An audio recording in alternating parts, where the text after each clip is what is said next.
Tumubo na yung hair niya. At parang ang laki sa dati pa rin. Tumubo na.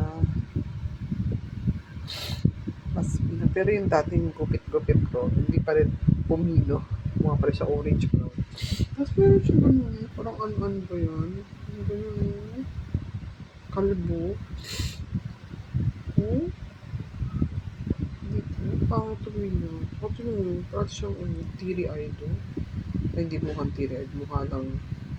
Uy, papikit-pikit pa eh. Yung isang pangit niya. Kala mo marami ipin. Yan lang ang ipin niya. Puro pangit lang. Ang pino ng hair niya. Na-allergy ulit ako. Ang pino. O yan, sige.